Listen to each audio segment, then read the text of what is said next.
ಸಿದ್ದರಾಮಯ್ಯವರು ಅಲ್ಲಿಂದ ನಾಯಕರು. ಧ್ವನಿ ಇಲ್ಲದವರ ಧ್ವನಿ is the voice of the voiceless. ನೀವು ಭೂಮಿ ಕೂರಿಸ್ಕೊಂತ ಅಹಿಂದ ಹುಲಿನ ಕೆಳಗಿಳಿಸಿದ್ರೆ ಕರ್ನಾಟಕದ 80% ಇರುವ SC ST OBC ಮೈನಾರಿಟೀಸು ಮತ್ತೆ ಎಲ್ಲರೂ ಪರವಾಗಿದ್ದಾರೆ.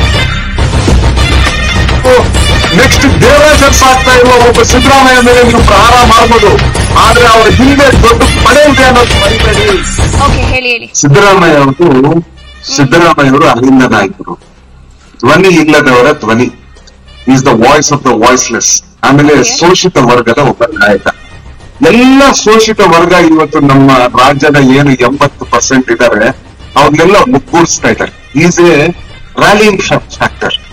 ಇವಾಗ ನೋಡಿ, ನೀವು ಕರ್ನಾಟಕದ ಇತಿಹಾಸ ತೆಗೀರಿ, ಯಾವಾಗ ಬ್ಯಾಕ್ವರ್ಡ್ ಕ್ಲಾಸ್ ಇಂದ ಒಬ್ಬ ನಾಯಕ ಯಾವಾಗ ಆಗ್ತಾನೋ ಅವಾಗೆಲ್ಲ ಈ ಪಟಭದ್ರ ಹಿತಾಸಕ್ತಿಗಳು ಯಾರ್ಯಾರು ಇರ್ತಾರೋ ಜಾತಿವಾದಿಗಳು ಕೋಮುವಾದಿಗಳು ಒಂದಾಗ್ಬಿಟ್ಟು ಅವ್ರ ಮೇಲೆ ಗೂಬೆ ಕೂರ್ಸೋ ಕಾರ್ಯಕ್ರಮ ಮಾಡ್ತಾರೆ. ಇದಕ್ಕಿನ್ನ ವರ್ಸ್ಟ್ ಚಾರ್ಜಸ್ ಇತ್ತು. ಇವತ್ತು ಏನ್ಮೂರು ಗವರ್ನರ್ಗೆ ಕೊಟ್ಟಿದಾರಲ್ಲ, ಕಂಪೇರ್ ಮಾಡ್ತಾರ ಯಾರ ವಿರುದ್ಧ ಗೊತ್ತಾ? ಯಡಿಯೂರಪ್ಪ ವಿರುದ್ಧ ಎಷ್ಟು ಕೇಸುಗಳು ಗೊತ್ತಾ ನಿಮ್ಗೆ? 15ರಿಂದ 16 ಕೇಸುಗಳು. ಅದರಲ್ಲಿ ಲೋಕಾಯುಕ್ತನೇ ಇಂಡಿಕ್ಟ್ ಮಾಡಿದ್ದವ್ರಿಗೆ ಚೆಕ್ ಮೂಲಕ ಪ್ರೇರಣಾ ಕೇಸಲ್ಲಿ ದುಡ್ಡು ತಗೊಂಡಿರೋ ಆರೋಪ ಇತ್ತು. ಆತರ ಯಾವ ಆರೋಪ ಮಾನ್ಯ ಸಿದ್ದರಾಮಯ್ಯ ಅವ್ರ ಮೇಲಿಲ್ಲ. ಈ ಹುಲಿನ ಹೆಂಗೆ ನಾವು ಮನೆ ಬಚ್ಬೇಕು, ಈ ಹುಲಿ ಮೇಲೆ ಏನನ್ನ ಓಡಿಸ್ಬೇಕು ಅಂದ್ರೆ ಈ ರಾಜ್ಯದ 80% ಏನ್ ಅಹಿಂದ ವರ್ಗ ಇದ್ದಾರೆ ಅವರು ಸುಮ್ನೆ ಕೂರಲ್ಲ.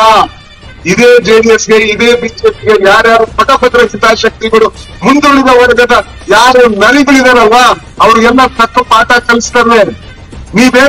ನೀವು ಗವರ್ನರ್ ಎಲ್ಲ ಸೇರ್ಬಿಟ್ಟು ನೀವೇನ ಒಂದು ಷಡ್ಯಂತ್ರ ರಚನೆ ಮಾಡ್ಬಿಟ್ಟು ನೆಕ್ಸ್ಟ್ ದೇವರಾಜರ್ಸ್ ಆಗ್ತಾ ಇರುವ ಒಬ್ಬ ಸಿದ್ದರಾಮಯ್ಯ ಮೇಲೆ ನೀವು ಪ್ರಹಾರ ಮಾಡಬಹುದು, ಆದ್ರೆ ಅವ್ರ ಹಿಂದೆ ದೊಡ್ಡ ಪಡೆ ಇದೆ ಅನ್ನೋದು ಮರಿಬೇಡಿ.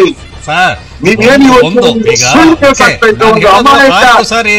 ಅಮಾಯಕ ಪಾರ್ವತಿ ಸಿದ್ದರಾಮಯ್ಯ ಅವರು, ಒಂದ್ ನಿಮಿಷ ಕೇಳಿಸ್ಕೊಳ್ಳಿ, ಒಂದು ಅಮಾಯಕ ಮಹಿಳೆ ಸಿದ್ದರಾಮಯ್ಯ ಅವರ ಪತ್ನಿ ಪಾರ್ವತಿ ಸಿದ್ದರಾಮಯ್ಯನ ಏನು ಇವತ್ತು ನೀವು ಒಂದು ಕಟಕಟೆಯಲ್ಲಿ ನಿಲ್ಲಿಸ್ತಾ ಇದ್ದೀರಾ, ಆ ಹೆಣ್ಣು ಮಗಳದ 3 ಎಕರೆ 16 ಕುಂಟೆ ಹೋಗಿರೋದು ಮರಿಬೇಡಿ. ಅರ್ಥ ಆಯ್ತಾ?